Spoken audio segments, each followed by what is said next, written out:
بسم الله الرحمن الرحیم.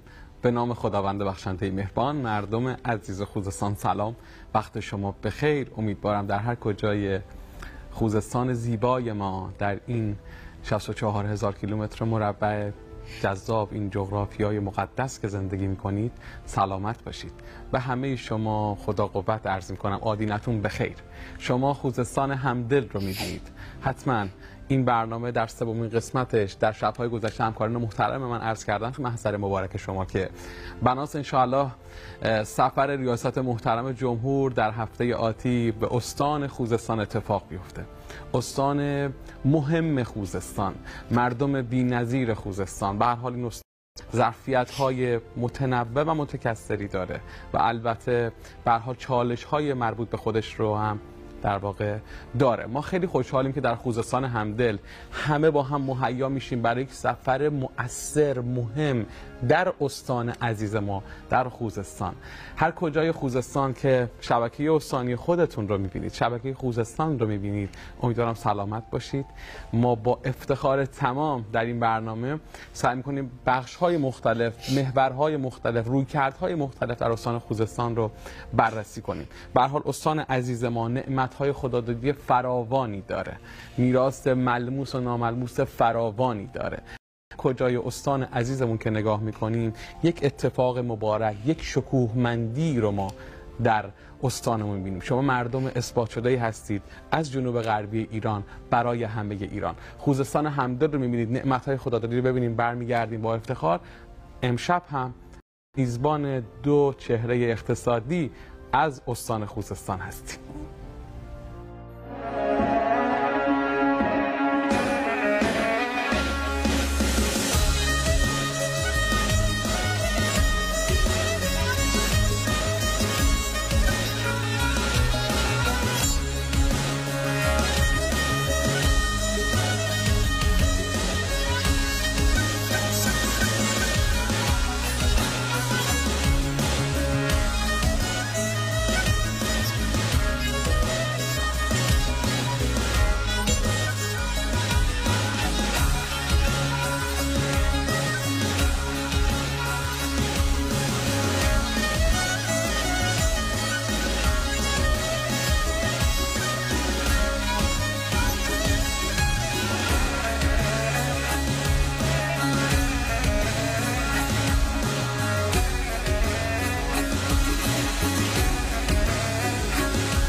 و این خوزستان زیبا، بهشت خدا روی زمین، واقعا همچنان میتونیم بگیم، اینو خیلی محکم و جدی میتونیم بگیم، ما هنوز استان عزیزمون رو نشناختیم، ظرفیت‌هاشو نشناختیم. در برش‌های مختلفی که همکاران عزیز من در این بخش بی‌نظیری که خدمت شما پخش کردن از نعمت خدادادی استان عزیزمون، روستای حاجی کمال رو دیدیم که نمیدونم حالا چقدر از خوزستانی‌ها اصلا روستای حاجی کمال رو میشناسن و بخش‌های مختلف. به هر حال لزوم نگاه به فعالان اقتصادی، محیط‌های اقتصادی، محورهای مبتنی بر اقتصاد ما رو به این میرسونه که از هم حمایت‌های دولت رو میتونه داشته باشه کنار خودش و این حمایت‌ها منجر بشه به اتفاقات مهم مثل کاهش بیکاری، کاهش تورم، افزایش بهره‌وری، افزایش کارآمدی در نقاط مختلفی که اتفاق میتونه بیفته. ما دو مهمان ارجمند این قسمت برنامه خوزستان همدل، یعنی سومین قسمت رو معرفی میکنم محضر مبارک شما، جناب آقای احمد آل کجباه و جناب آقای رحمتی، دو فعال محترم اقتصادی از استان عزیزمون. سلام، وقت شما بخیر، خیلی خیلی خوش آمدید. سلامت باشید. من هم به نوبه خودم عرض سلام و ارادت دارم خدمت شما و همکاران عزیزتون، مردم عزیز خوزستان و دل خوزستان. بله. و همه بینندگان عزیزی که الان همه این برنامه. سلامت، خیلی خوش آمدید آقای آل کجباه. آقای رحمتی بفرمایید. بسم الله الرحمن الرحیم. عرض سلام و ادب خدمت ما و بینندگان محترم، علل خصوص هموطنی‌های عزیزم. بله. من در خدمت شما سلامت باشید. شما از سرزمین آب آبادانی از دسفول تشریف آوردید. بله. در حوزه کشاورزی هر دو عزیز فعالیت‌های مختلفی دارید.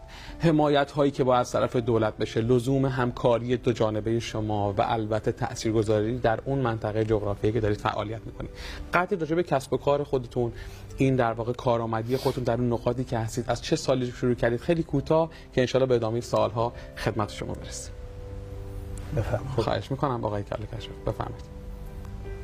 خدمت شما عرض شود کاری که الان ما داریم توی دسفول انجام میدیم، پایانی صادراتی گلگیا و محصولات کشاورزی که این متشکل از یک مجتمع بزرگ صادراتی هستش و مجتمع صنایع تبدیلی و تجزیه. بله. به جرئت میتونم بگم پایانه صادراتی که ما تشکیل دادیم یک پکیج کامله که تو کشور یک مجموعه کامل تولید، فراوری، صادرات، گمرک، قرنطینه، حمل نقل بین المللی، چه هوایش، دریایش، چیزیش که در آینده اینا فعالیت‌های خودشون رو به نوبه خودشون هر کدوم انجام میدن. بله. خدمت شما عرض شود که از چه سالی شروع کردید کارتون رو؟ کار ما که قبلش به حساب صادرات انجام میدادیم، تو میدون بار بودیم، بارفروشی.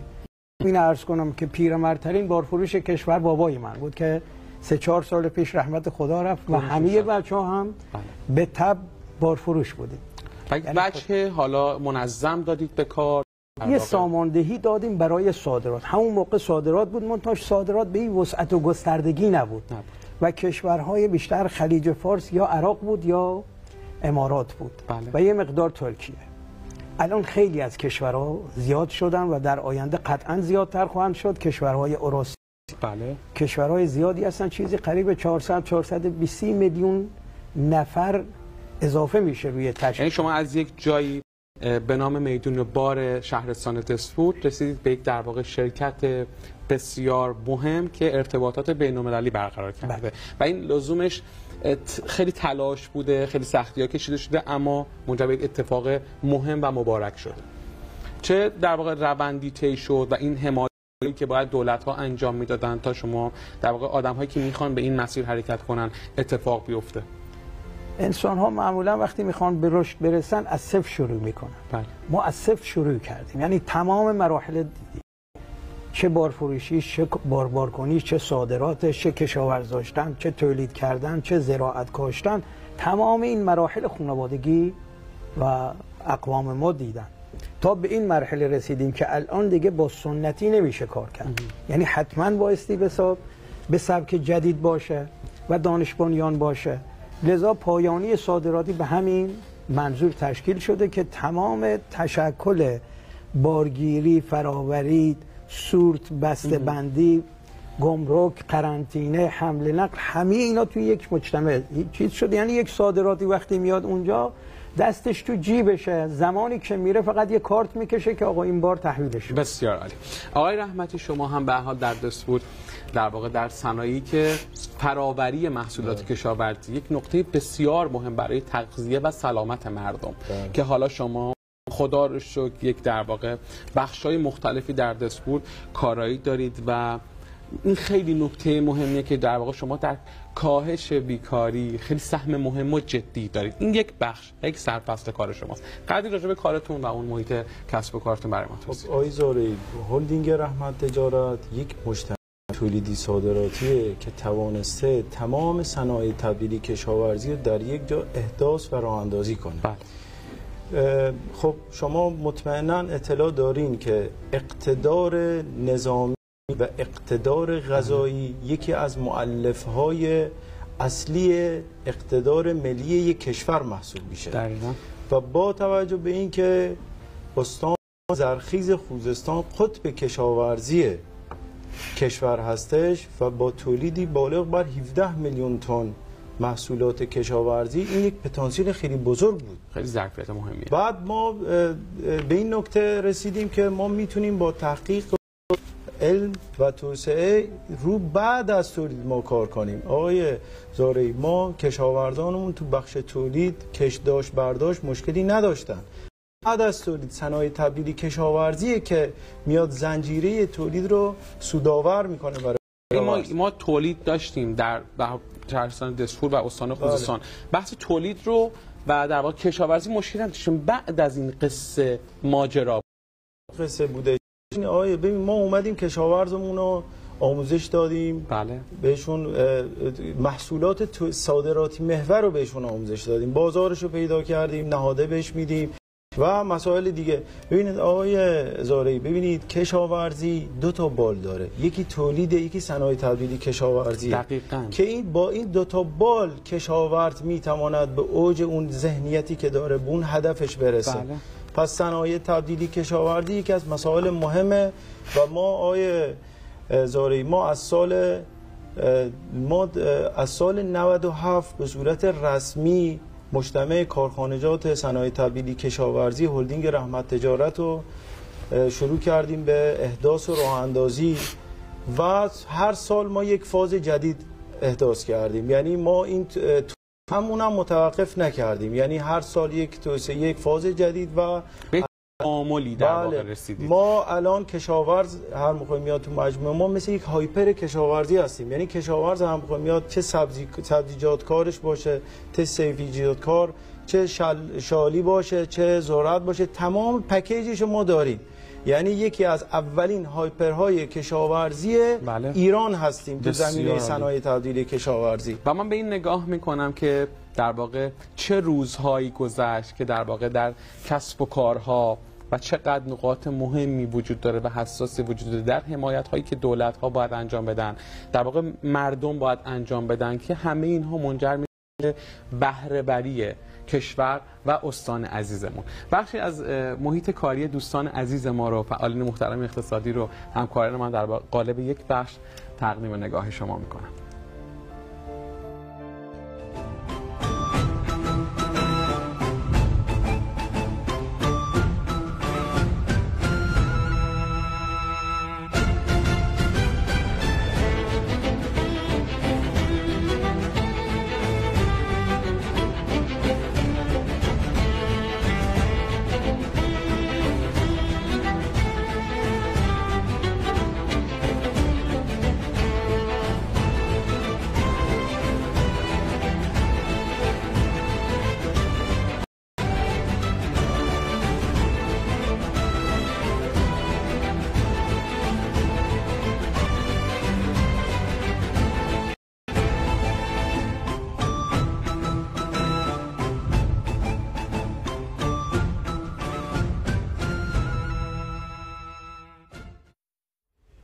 بله، بخشی از محیط در واقع کسب و کار جناب آقای آل کجباف بود. این محیط کاری شما بود و واقعا در واقع من باید از شما سوال مشخصی که میخوام بپرسم اینه که آینده نگری شما در واقع در سهمی که خودتون در منطقه که کار میکنید و در واقع تلاش کردید، آینده نگری شما چیه برای بحث کسب و کار خودتون؟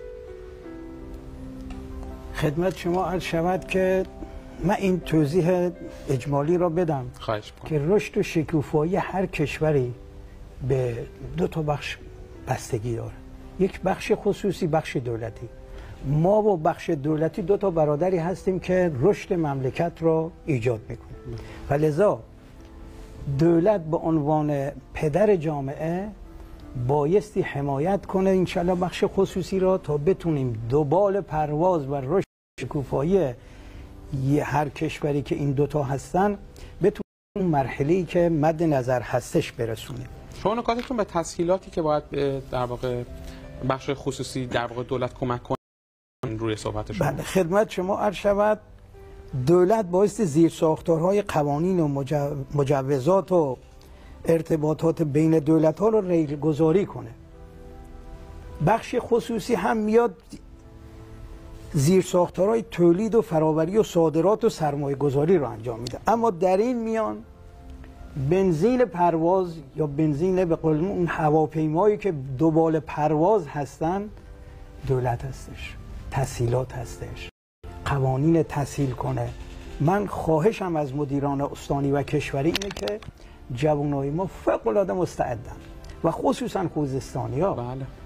اونای فوق‌العاده مستعدی داریم. محل کسب و کار شما هم در واقع می‌بینیم آقای علیکرجا. بله. الان شما نگاه کنید پشت سر من بزرگترین نمایشگاه استان خوزستان، نه فقط استان خوزستان، جنوب غرب کشور من زدم. جدا؟ والا حدود 10,000 متر، 1 هکتار کامل نمایشگاه زدم.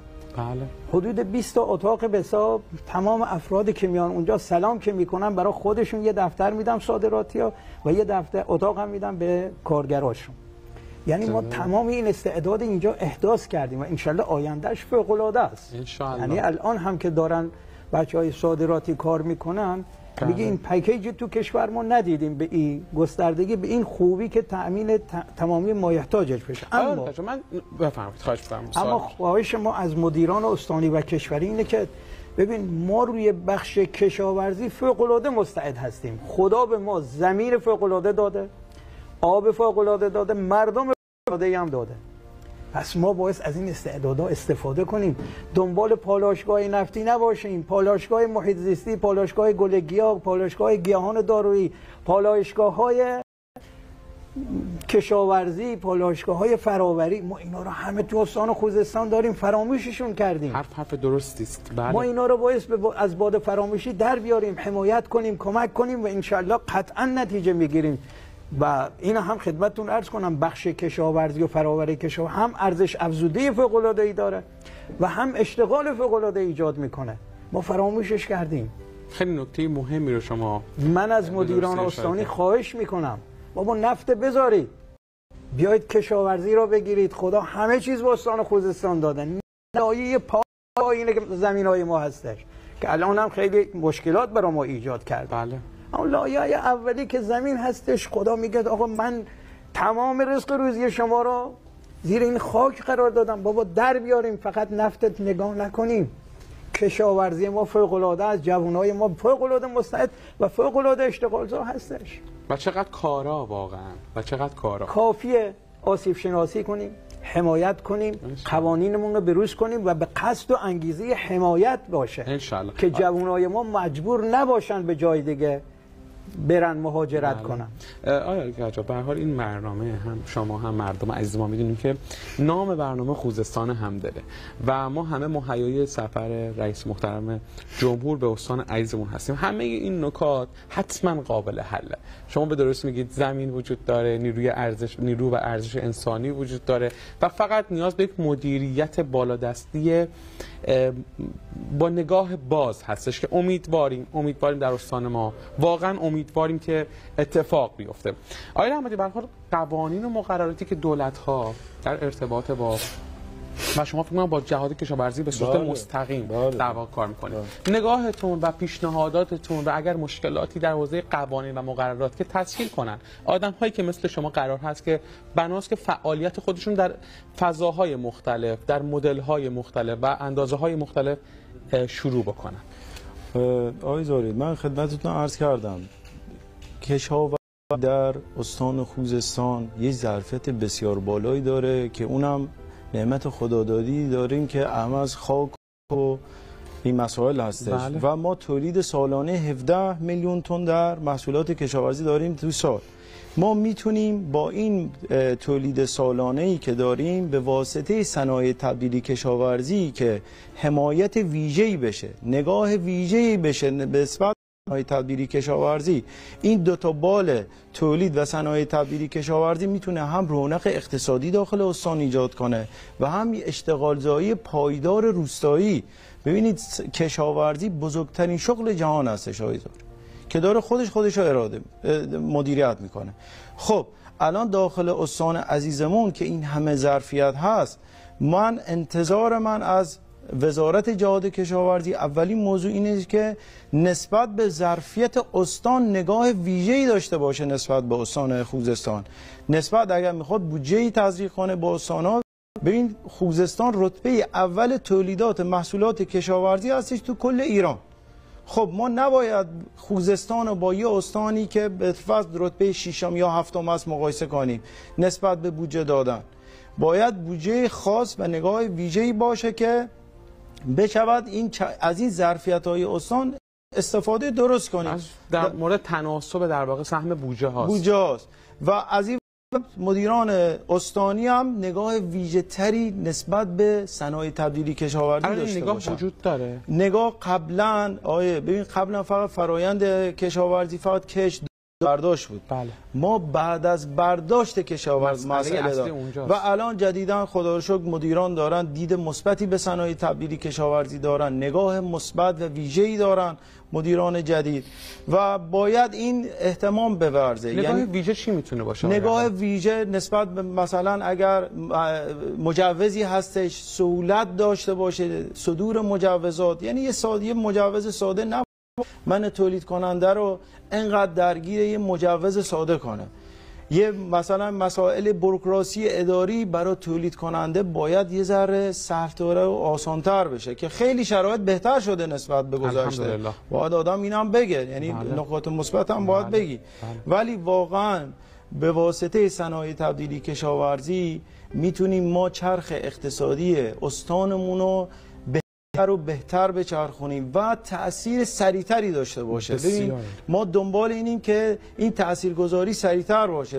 واسطه چیه؟ به واسطه کشاورزی. ببین ما بخش زیادی از هموطنان همستانیای ما مشغول به کشاورزی هستن.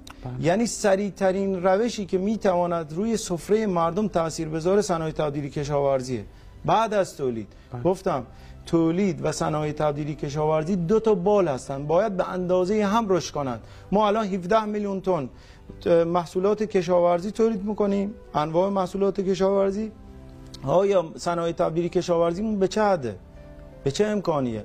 حالا باید صنایع تبدیلی کشاورزی دوباره خود تو استان، یعنی وزارت به استان نگاه کنه و استان هم نسبت به شهرستان‌ها دوباره نسبت به ظرفیت‌هاشون یه نگاه ویژه‌ای داشته باشه. ان شاء الله. به هر حال رقابتی کردن اقتصاد هم همش که منجر به بهره‌وری ملت میشه واقعا. همش در پس اینها در واقع نکاتی وجود داره که شما حال از جنبه فعالین اقتصادی استان عزیز ما صحبت می‌کنیم.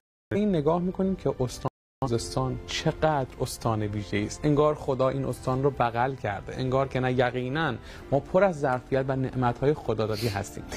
رو همکاران عزیز من خدمت شما پخش می‌کنن که بی ربط به صحبت‌های آقای رحمتی نیستش. مجموعه با وسعت 40,000 متر مربع افتخار دارد. برای بیش از 2500 نفر اشتغال به صورت مستقیم و غیر مستقیم ایجاد نموده است. تولیدات کشاورزی این مجموعه حاصل سطح زیر کشت مستقیم سالانه افزون بر 1000 هکتار و سطح کشت غیر مستقیم بالغ بر 50,000 هکتار می باشد. همچنین با راه اندازی و بهره برداری از فازهای مجموعه شامل واحد سورتینگ و صادرات محصولات کشاورزی ظرفیت 8,000 تن، واحد سردخانه 2 مداره با ظرفیت 3,000 تن، کارخانه تولید برنج عنبربو با ظرفیت 10,000 تن، کارخانه تولید خوراک دام با ظرفیت 100,000 تن و واحد واردات و توزیع نهادهای کشاورزی بذر، کود و سم توانسته است نقش مؤثری در رونق کسب و کار در صنعت کشاورزی، دام پروری و ارز آوری در حوزه صادرات محصولات کشاورزی کشور ایفا نماید. با بهره‌گیری از ظرفیت‌های بومی اعم از شبکه گسترده کشاورزان پیشرو، اراضی حاصل و نیروی انسانی مجرد با تکیه بر دانش فنی توانسته است با رفع موانع تولید نقش بسزایی در افزایش تولید محصولات کشاورزی سالم، کاهش ضایعات و افزایش بهره‌وری تولیدات زراعی و باغی داشته باشد. زنده باد، زنده باد. آیا آل کجباف شما در چه خدماتی به مردمتون در شرکت و هلدینگ خودتون ارائه میکنید؟ محصولاتتون چی هستش؟ خدمت شما عرض شود ما قبل از اینکه محصولاتی تولید بکنیم خودمون زیر ساختارهای فراوری و صادرات ایجاد کردیم. مثلا الان تولید کشاورزی فوق‌العاده زیاده. بله. اما اگر این زیر ساختارها وجود نداشته باشند، سردخونه نباشه، شما نگاه کن یک زمانی پیاز و بعضی محصولات کشاورزی به پایین ترین قیمت ممکن میرسه. خب ما یکی از حرکت هایی که کردیم بزرگترین سردخونه استان خوزستان احداث کردیم. بزرگترین سردخونه بله، با 10,000 تن الان شروعشه و حدود 15,000 تن حداقل افزایشش هستش و بزرگترین سردخونه عملیاتی به حساب استان خوزستان. بعد خدمت شما عرض شود که تمام زیرساختارها هستن. ما بازار فروش براشون پیدا میکنیم، برای کشاورزا ارتباطات ایجاد میکنیم، صادراتی ها رو میاریم اینجا و حتی مجتمع صنایع تبدیلی و تکمیلی گیاهان دارویی را که اینا بایستی سم بزنن تا از کنار به قول مزارع از بینش ببرن، ما اینا رو داریم جمع آوری میکنیم، فراوری میکنیم. هم شغل ایجاد میکنه و همین که درآمدزاست و همین که مزاحمتی برای کشاورزان. ما داشته هایی که خدا به ما میده شناسایی میکنیم و فراوری کنیم و به جامعه بین المللی ارائه میدیم. من این هم عرض کنم با این حرکتی که پایانی صادراتی انجام گرفته، ضمن اینکه ساماندهی اینا هستش برای کشاورزا و حمایت‌های آموزشی، بله، سورت و بسته‌بندی محصولات کشاورزی و گلگیا با دیدگاه صادراتی و ذخیره‌سازی، فراوری و برندسازی گیاهان دارویی و محصولات کشاورزی با دیدگاه دانش بنیان صادراتی، ایجاد مرکز بازارگانی و بازاریابی. به حلقه مفقوده‌ای که تو استان هستش ما این همه تولید میکنیم، بازار فروش براش نداریم و ما اینه به اصطلاح با هلدینگ هایی که تشکیل دادیم و شرکت هایی که داریم چیز میکنیم، نشست های مختلف داشتیم، مراکز بازرگانی و بازاریابی بین صادرکنندگان و کشاورزا به تجار خارجی در بازارهای روسیه، کشورهای حاشیه خلیج.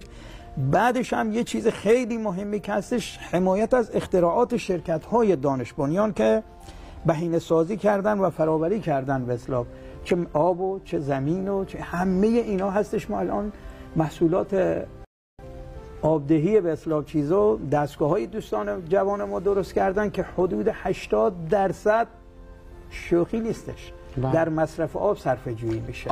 و الان اینا هم عرض کنم که حدود 400 نفر اشتغال مستقیم. دقیقاً خواستم همین رو بپرسم. 400 نفر مستقیم حدود 2000 نفر غیر مستقیم.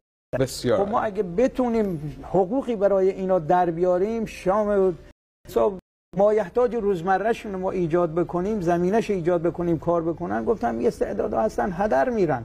خب نه مهاجرت میکنه، نه چیزی در پرسه نمیزنه تو خیابونا. دقیقاً. نکته خیلی نکته مهمیه. آیا آلکجباف، به هر حال ما رئیس جمهور محترم رو در واقع پیشروی داریم در استان خوزستان.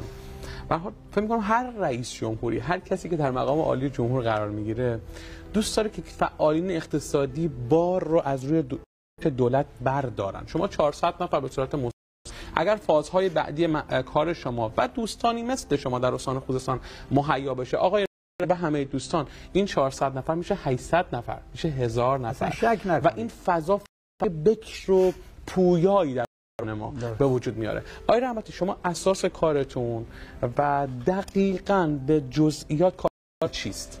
آقای زارعی، ما مجتمع کارخانجات صنایع تبدیلی کشاورزی ما الان در چندین فاز فعال هستیم. ما یه سردخونه 3000 تنی 2 مداره داریم جهت ذخیره سازی محصولات کشاورزی. تو زمانهایی که بازار قیمتاش نوسان داره ما کمک به کشاورزمون میکنیم و همچنین جهت ذخیره سازی محصولات پروتئینی. فاز دوممون چیه؟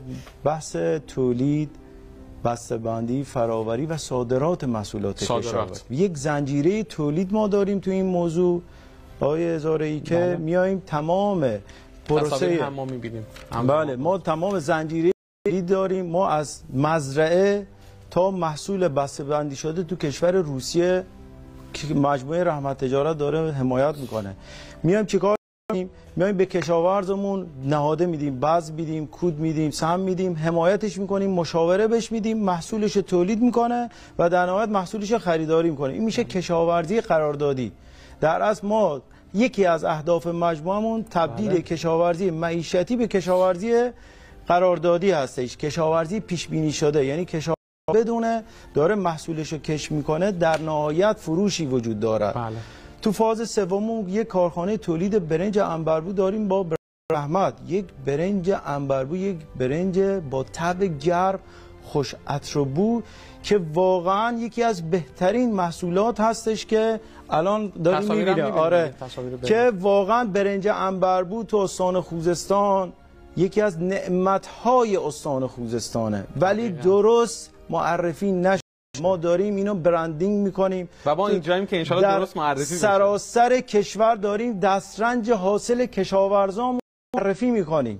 ما میگیم این حاصل کار کشاورزمونه، این زحمت کشاورزمون هستش. این برنج عنبربویی که داره میاد و داریم تو استانهای کل کشور داریم اینو معرفی میکنیم که واقعا خوزستان همچی برنجی هست، خوش عطر بو و طعم گرم. ببین برنج‌های دیگه نمیخوام من اسم ببرم، اسم نبرید، طعم گرم ندارن. ما اینجا یه محصول دارویی داریم، برنجی که همه میگن سرده، حالا یک برنجی با طعم گرم از استان خوزستان به اعلا. بله، این کارخانه تولید برنجمون هست. بعدش کارخانه تولید خوراک دام بر پایه سیلاژ ذرات علوفه‌ای داریم. بزرگترین واحد ذخیره سازی سیلاژ ذرات علوفه‌ای است.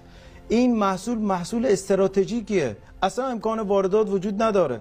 50% غذای یک دام توسط این خوراک دام استفاده میشه. مهمه. چقدر ببین مهمه. چقدر، ببین این نیست که اصلا امکان واردات وجود نداره. ما تو این موضوع هم داریم زنجیره تولید فعال کردیم، اومدیم بذر و نهاده هامون رو میدیم به کشاورزمون رو حمایت میکنیم، مشاوره بهش میدیم و در نهایت محصولش خریداری میکنیم. از این ور محصول رو فراوری میکنیم، میدیم به دامپروری های بزرگ و نیمه و صنعتیمون. اون داره خوراک محصول دامپروری هم داره، چرخش اقتصادی داخلی و این چرخش اقتصادی داره. من میگم ببین بزرگترین شغل جهان کشاورزیه. بله. و ما میتوانیم اقتدار و امنیت غذایی و با توجه به صنایع تبدیلی کشاورزی فراهم کنیم برای کشور عزیزمون. محصولاتتون ما سبزیجات داریم مثل شیوید جعفری. تو تصاویر قشنگ همکاران آره، من این دارم. فلفل سیفیجاتمون هستن، فلفل دلمه‌ای هست که کشور روسیه واقعا خیلی فلفل محصولات ایرانو مشخصه چقدر با تو تصویر مشخصه چقدر با کیفیت. بله، ببین مثلا سبزیجات دسفولو کشور روسیه میدونه، میگه این شیوید جعفری دسفوله. بله. این ایران دسفول. بله. ایران خوزستان. بله. و این بسیار خیلی تلاش ها صورت گرفته آقای آل کجبا. فرهاد جان، آقای زارعی، ما تلاشمون اینه که کشاورزمون توی این کار مشارکت داره. ببین اشتغال زایی ما 2500 نفر اشتغال زایی مستقیم و غیر مستقیم داریم.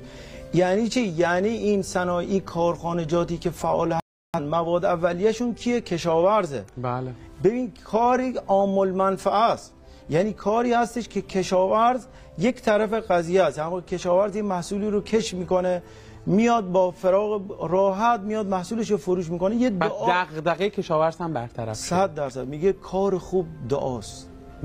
ما دنبال کار خوبی مشخصه. من از این تراوتی که در هویج ها هست واقعا جدی میگم خیلی فوق العاده است. مشخصه که اصلا از صحبت کردن شما عزیزان که واقعا دغدغه های مردم عزیز ما در استان میگید، دغدغه های در واقع غذایی که برای دام در واقع تهیه میشه، زیرساخت‌هایی که جناب آقای آل کجبا به درستی اشاره کردن، انگار یک همپوشانی وجود داره برای افزایش بهره برداری و افزایش رشد اقتصادی ما.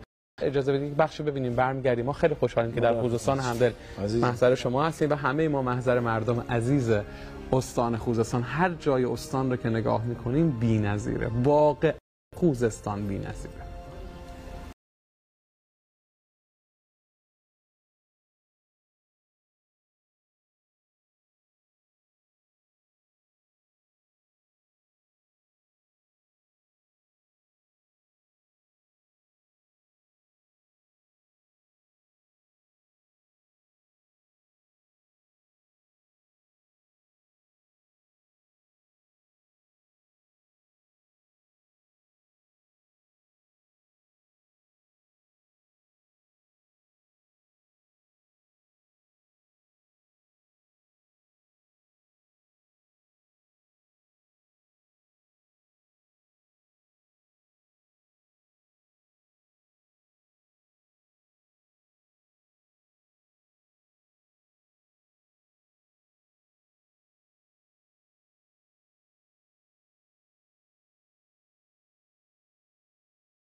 ارادتمند، شما خوزستان همدل رو میبینید.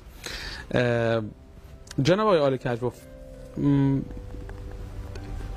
درخواست شما اگر در واقع قرار باشه با رئیس جمهور محترم صحبت بکنید در سفری که تشریف میارن به استان عزیز ما، استان خوزستان، که ما میدونیم همه که نگاه رئیس جمهور محترم واقعا به استان چه هستش، در صحبت‌هایی که چه در سفرهایی که در دوره قبل از ریاست جمهوریشون در زمانی که کاندید ریاست جمهوری بودن، چه بعدش که در برشی از صحبتشون در مورد استان خوزستان، چه حالا که قرار هست که تشریف بیارن به استان عزیز ما، نگاه ویژه ایشون رو به استانمون میدانیم. اما اگر شما قرار باشه در حوزه کاری خودتون بچه کشاورزی، نه فقط خودتون، در مورد استان صحبت کنید، چه به رئیس جمهور میگویید شما؟ اول اون خصلت خوب مردم خوزستان که خونگرمی هستش بهش نشون میدیم، که بگیم به جد تحویلش میگیریم و بوسش میکنیم، بگیم ببین مردم خوزستان چقدر خونگرمن. دوم، از دولت و ریاست جمهوری محترم عدالتخواه میخوایم که مطالباتی که ما از دولت‌های قبلی داشتیم مردم خوزستان عرض میکنم، ببین ما 8 سال جنگ رو به یدک میکشیم. بله. های سال شما نگاه کن، هنوز از اون 8 سالی 30 سال 4-5 سال گذشته و هنوز دارن شهید میارن. بله. یعنی آثارش هستش. بله. و مطالبات ما نشده. استانهای دیگه با دلارهای 7 تومانی تمام صنایعشون بستن، ما دلار 80 تومانی گیرمون نمیاد. یعنی در واقع درخواست‌های شما؟ بله. خواهش من اینه که این دولت عدالتخواه مقداری از مطالبات دولت‌های گذشته یا حداقل مطالباتی که حق مردم خوزستان هستش، این دولت به استاندار محترم ما بده که بتونه ارائه تحصیلات که واقعا وارد سفره‌های مردم میشه دیگه. بله. و مردم یعنی ما واقعا استفاده میکنن. دقیقاً. انشالله نگاه هم حتما همین نگاه خواهد بود. من مطمئنم ریاست جمهوری قطعاً با این نگاه میاد به استان که حمایت کنه، کمک کنه و ما این انتظار ازش داریم. اینجا یه سری مشکلات هم هستش، یه سری مشکلات تسهیلات هستش. بله. خیلی از استان‌ها تسهیلات پرداخت میکنن، تو خوزستان پرداخت نمیشه. نگاه جامعه، نگاه بازبینی در واقع ارتباطی که با جامعه کشاورزی وجود داره، حتما این نگاه شاید باید تصحیح بشه، شاید باید تلطیف بشه گاهن، و در واقع نیاز هست که این مسائل گفته بشه و برنامه ریزی بشه برای در واقع بهره بری. قطعاً بایستی. من 3 تا خواهش از ایشون دارم. حداقل اینه که بابا استان ما این همه نفخیز هستش، بله.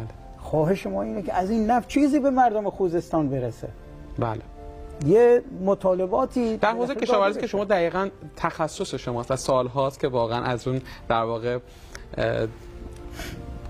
جایی که کار میکردید از نقطه صفر شروع کردید رسیدید، این بهره وری شما نگاه میکنیم انشالله سال آینده با حل شدن مشکلات شما این 400 نفری که شما در واقع استخدام کردید بشه 800 نفر. واقعا این امکان وجود داره وقتی از این مرحله رو رسوندید و در واقع زیرساخت‌هایی که واقعا زیرساخت‌های ویژه‌ای رو شما آقای آل کجروف ساختید و این نکته خیلی نکته مهمیه در واقع حوزه کاری شما. این در واقع تعمیقی در رونق در کلیه بخش‌ها وجود داره. ارتباط شما با خود جامعه کشاورزی به چه شکله؟ ارتباط ما که از قدیم الایام نسل اندر نسل بوده، بابای خودم به اصطلاح اینا و خودم به اصطلاح چیز دادیم، تقریبا ما تا نزدیکای اهواز مساعده میدادیم. ارتباطی که با جامعه کشاورزی داشتید، چقدر جامعه بی‌ریا، چقدر واقعا نون حلال واقعا. پس این نون حلاله که ما داریم تلاش میکنیم سر سفره‌های پاک مردم بیاریم، باعث حمایت بشه ان شاء الله. کشاورزا باعث حمایت بشن، قوانین باعث تسهیل پیدا کنه، تسهیلات باعث داده بشه، ما تواناییمون بالاخره یه حد و حدودی داره. آقای آل کجروف، شما الان در رسانه ملی آنتن زنده به شما واقع با افتخار ما شما هستیم که این صحبت‌ها گفته بشه و انشالله نقاط که در واقع دغدغه عزیزانی مثل شماست که موفقیت شما واقعا موفقیت یک شهرستان فقط نیست، موفقیت یک استانه واقعا. آقای رحمتی، شما درخواستتون؟ آقای زارعی، ما تولید کننده سربازان اقتصادی این کشور هستیم. بله. عرض کردم ما در اقتدار و امنیت غذایی کشور نقش بسزایی داریم. من یه خواهش دارم از ریاست جمهور محترم. بله.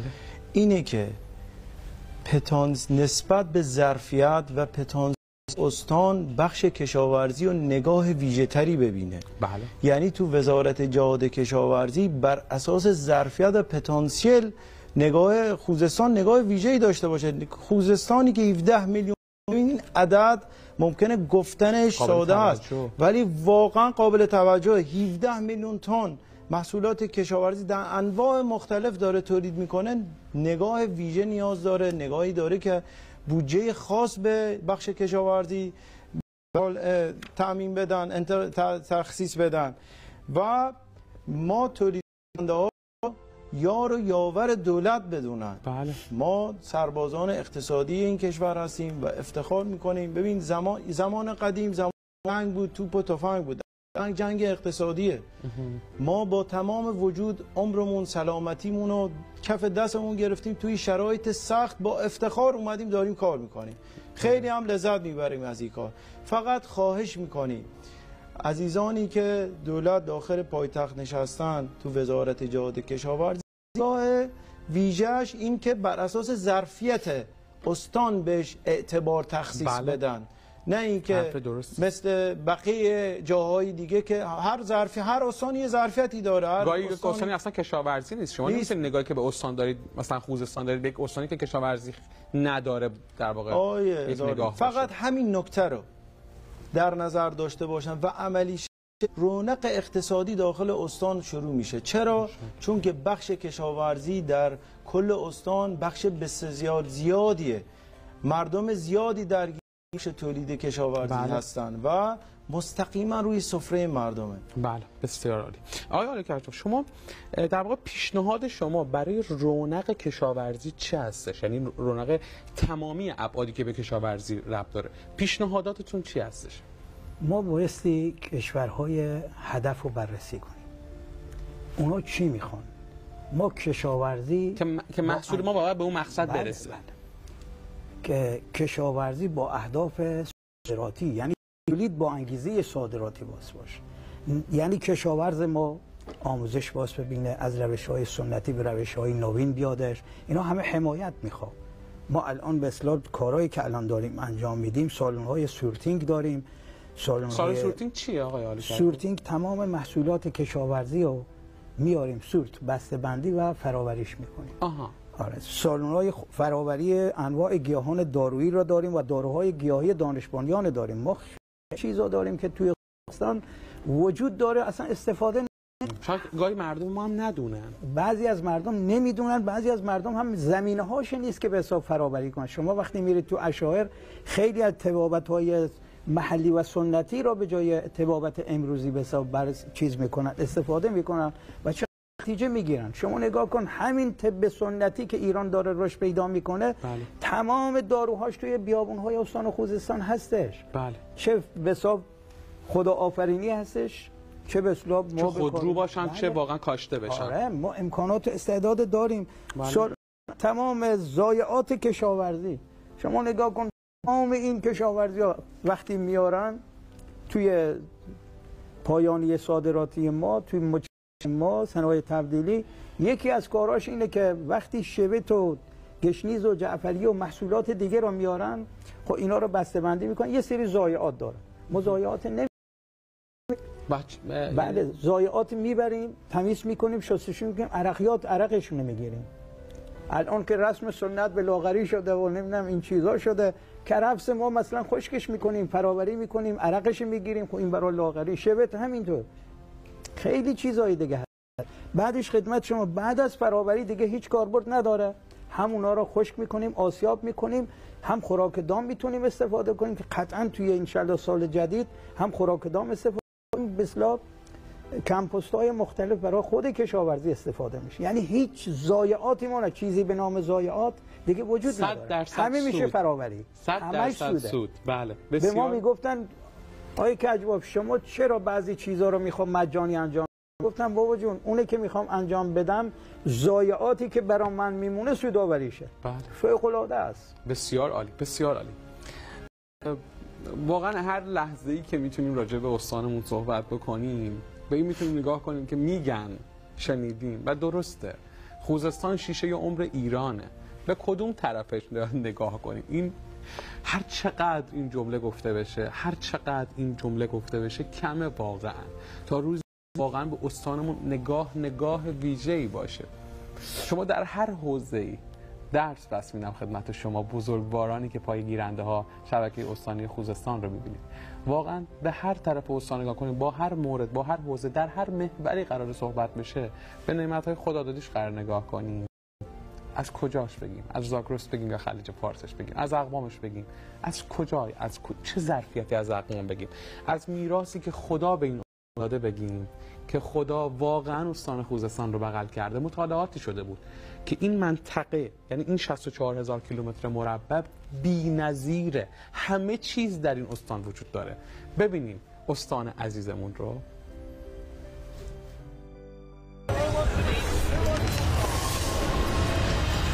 خوزستان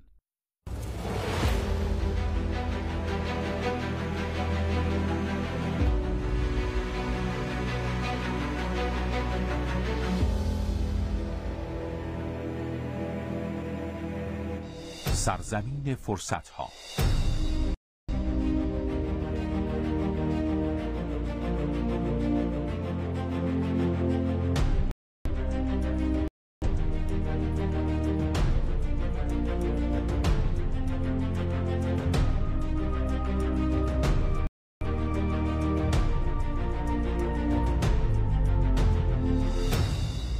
ایفاگر نقش اصلی در توسعه کشور و مورد توجه برنامه‌ریزان، تصمیم گیران و سرمایه گذاران.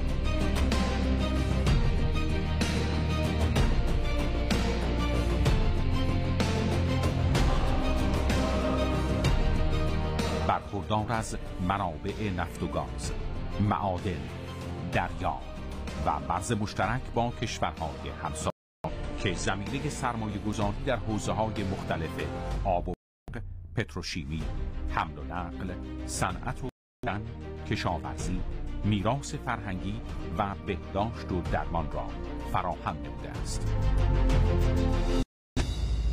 رتبه اول برخورداری از منابع نفت و گاز کشور با وجود مجتمع‌های پتروشیمی و پایگاهی بزرگ و کوچک به همراه زمینه ایجاد فرصت‌های شغلی پایدار. ارادتمند شما خوزستان همدل رو میبینید. ویژه برنامه انشالله استان خوزستان قرار آماده بشه برای سفر جمهوری به استان خوزستان جناب آقای دکتر پزشکیان. جناب آقای رحمتی، شما به حال با توجه به حوزه کاری خودتون و این در واقع گدک میکشید فعال اقتصادی که چقدر بار بر روی شونه‌های شما سنگینی میکنه و میدونم که نگاه شما نگاه ویژه‌ای، شما میگید در روسیه محصول استان خوزستان را با اون توانمندی که وجود داره به نام خوزستان دسول و ایران عزیز ما میشناسن. نگاه شما و حرف پایانیتون در واقع در این برنامه. حرف پایانی من اینی که عرض کردم، بخش کشاورزی یه بخشی هستش که رونق اقتصادی خیلی سریع میتونه با استان بده و نگاه ویژه مسئولین محترم از دولت محترم و مدیران استانی عزیز این نگاه ویژه رو به تولید و صنایع تبدیلی کشاورزی داشته باشن. من همیشه اینو میگم تولید در زمانی معنا میداد که صنایع تبدیلی کشاورزی کنارش باشه، وگرنه کشاورزی که محصولی رو تولید کنه بمونه رو دستش باز هم تولید اون نتیجه نهایی رو نداده. پس صنایع تبدیلی کشاورزی زارعی مفقوده بخش تولید هستش، یعنی حلقه واسطه بین تولید و بازار میشه صنایع تبدیلی کشاورزی که زنجیره بخش کشاورزی رو سودآور کنه و ما این تضمین رو میدیم که انشالله به واسطه نگاه ویژه‌ای که به صنایع تبدیلی کشاورزی بشه امنیت و اقتدار غذایی کشورمون رو فراهم کنیم انشالله.